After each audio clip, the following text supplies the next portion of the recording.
자, 오늘 요거트 얘기를 좀 드릴 건데, 요거트 얘기 중에서도 성주 참외 요거트 이야기를 드릴 겁니다. 메치니코프에서 성주 참외 요거트를 냈더라고요. 요거 한번 알아보도록 하겠습니다. 바로 들어가 보시죠. 자, HY가 메치니코프 성주 참외 그릭을 출시를 했습니다. 메치니코프가 과거에는 마시는 제품들만 있었다라고 생각을 하실 수도 있는데, 최근에 떠먹는 요거트 제품들을 내고 있거든요. 그래서 라인업을 확장을 하고 있습니다. 자, 그래서 말 그대로 성주 참외를 더한 거죠. 뭐 메치니코프가 어떤 제품인지는 이미 알고 계실 거고요. 그릭 요거트도 뭐 어떤 제품인지 알고 계시잖아요. 여기에 참외가 더해졌다라고 보시면 되겠습니다. 자, 성주 참외를 더해서 뭐 풍미도 좀 만들어 줬고요. 대품 한 컵에 단백질 10g 정도라고 얘기를 합니다. 제가 단백질이 너무 감동적이어서 발음이 조금 짧게 나갔는데요. 제품 한 컵 단백질 10g입니다. 자, 그리고 제가 말씀드렸던 대로 메치니코프가 최근에 브랜드 라인업을 좀 확장 중이거든요. HY 자체가 제품 확장을 많이 하고 있는 것도 사실입니다. 그래서 제가 이 회사의 현재 전략을 모두 다 알 수는 없지만 다양성에 초점을 맞추고 있는 게 아니겠느냐, 이렇게 조심스럽게 예측을 해볼 수 있겠습니다. 자, 그럼 메치니코프 성주참외 웰리스에 일단 해당을 하죠. 단백질도 들어갔고요. 뭐 그릭 요거트에 대한 부분들은 다들 알고 계시잖아요. 웰리스라는 거.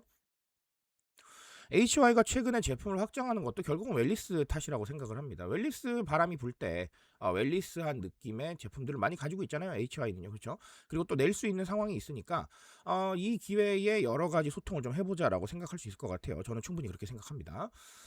웰리스라는 부분을 제가 최근에도 계속해서 강조를 드리고 과거에도 강조를 드렸고 책에서도 얘기를 했고 계속해서 말씀을 드리는 이유가 어, 그냥 '요즘 사람들이 건강 많이 챙기네. 뭐 관리 많이 하네.' 이렇게 생각하실 게 아니라 브랜드하고 이 기업의 마케팅 관점에서는 물 들어올 때 노저라고 하잖아요. 카테고리가 뜨겁게 불타오를 때 뭔가를 해야 되는 거거든요. 카테고리 다 씻고 나서 그다음에 하는 건 의미가 없어요. 그쵸?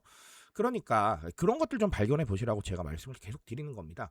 사실 그렇게 생각하실 수도 있잖아요. '아니 뭐 남들 다 하고 있는데 우리 가면 뭐 해?'라고 생각하실 수가 있는데, 자, 그럼 남들 안 하고 있을 때 하실 거예요? 그럼 독보적이긴 한데 흐름이 지났잖아요. 그러니까 무조건 흐름이 있을 때 무언가를 같이 가야 되는 건 아닙니다. 근데 기회가 있다면 해야 된다는 거예요. 무슨 말인지 이해하시죠? 그렇죠? 제가 말씀드린 거 꼭 기억하셨으면 좋겠어요. 일부러 갈 필요는 없는데 기회가 있다면 움직여야 되는 겁니다. 그렇게 해서 약간의 차별성만 더하면 사실 포인트 더하기도 쉬워지니까요. 여러 가지로 좀 생각해 보시면 아주 좋겠습니다. 자, 그리고 메치니코프 성주참외 로코놈이죠. 성주참외라잖아요. 하필이면 성주참외라잖아요. 그냥 참외도 아니고 성주참외라잖아요. 그렇죠? 그래서 로코놈입니다. 로코놈이라고 하면 지역에 있는 특색이나 지역에 있는 키워드를 마케팅의 전면에 세우는 이런 부분들을 얘기를 하죠.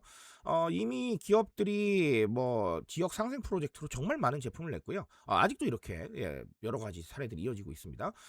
과거에 제가 배민 통계를 하나 소개드린 적이 있었는데, 배민에서 땡땡 뭐, 그러니까 무슨 얘기냐면 메뉴명에다가 지역명을 붙이는 이런 키워드들이 많이 늘었다라고 말씀을 드린 적이 있었는데, 역시나 로코노미입니다. 뭐 여러 가지 설명을 드릴 수 있긴 한데 어쨌든간 로코노미는 특색을 더하고 뭔가 하나의 포인트를 더할 수가 있잖아요. 새로운 경험을 더할 수 있다라는 겁니다. 그냥 참외인데 성주 참외라고 좀 더 맛있나? 라는 생각을 하게 되는 거고요. 그냥 국밥이 아니라 부산 돼지국밥이라고 하면 맞아, 그때 갔던 그 맛이구나 라고 생각을 할 거예요. 그러니까 경험 수치를 조금 더 끌어올릴 수 있는 가능성이 상당히 높습니다. 그러니까 이렇게 많이 활용을 한다라고 보시면 되겠고요. 그만큼 경험이 중요한 거겠죠. 근데 그 경험을 지금까지 우리가 해온 바로는 좀 아쉬우니까 이렇게 로코노미를 활용해서 좀 더 하고 있다라고 보여지고요. 그래서 저는 뭐 개인적으로 이미 활용이 너무 많아져서 이걸 적극적으로 생각해 보시라라고 조언은 못 드리겠는데, 뭐 그래도 협업이 가능한 상황이 있다면 한 번쯤은 고민해 볼 필요가 있을 것 같아요. 그렇게 좀 정리 드리겠습니다. 자, 오늘 성주참외 매치니코프로 간단하게 두 가지 정리 드렸고요. HY가 상당히 좀 여러 가지로 다양성을 추구하고 있습니다. 그 다양성을 추구하는 이면에는 결국은 트렌드가 있는 거고요. 아무 이유 없는 확장은 없거든요. 그런 이유를 읽기 위해서 조금 더 노력하시면 아주 좋을 것 같습니다. 자, 오늘 저는 여기까지 말씀드리고요. 조금 더 좋은 얘기로 돌아오도록 하겠습니다.